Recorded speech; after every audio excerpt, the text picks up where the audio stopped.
500 కోట్లే ఎంత అన్నట్టున్నారు.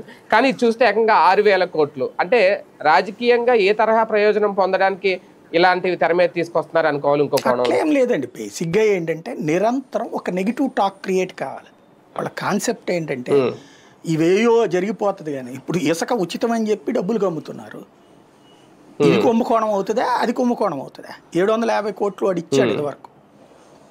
ఇప్పుడు వాడు రేటు తక్కువ కమ్ముకున్నాడు, ఎక్కువ కమ్ముకున్నాడు అంటే దానివల్ల గవర్నమెంట్ పోయింది వాళ్ళకి, అంతే కదా. బేసిక్గా అది రాజకీయం, బట్ ఆదాయం పరంగా అయితే వచ్చింది. దాంట్లో అవకతవకలు జరగలేదు, ఖచ్చితంగా జరుగుంటాయి. ఇప్పుడు దానికి 1000 రెట్ల అవకతవకలు కదా. పబ్లిక్ దాంట్లో ఏం చూస్తారు? బేసిక్గా ఆడిది అన్నాడు, ఈడిది అంటున్నాడు, చెల్లు అయిపోయింది. అక్కడ ఆడికి మీరు 4 రెట్లు తింటున్నాడు, ఈడు అయిపోయా. నెక్స్ట్ లెక్కర్ది. అప్పుడేమో ప్రభుత్వ మద్యం దుకాణాలు పెడితే అవినీతి అయితే, ఇప్పుడు ప్రైవేట్ మద్యం దుకాణాలు ఏమన్నా శృంగారమైనయా? అది వ్యభిచారం అయితే. ఇప్పుడు అంతకంటే దారుణమైన దోపిడీ జరుగుతుంది. కాబట్టి అది పబ్లిక్లో టాక్ మనం కోరుకున్నట్టు జరగదు. కాబట్టి ఇప్పుడు కొత్త కాన్సెప్ట్ ఇది.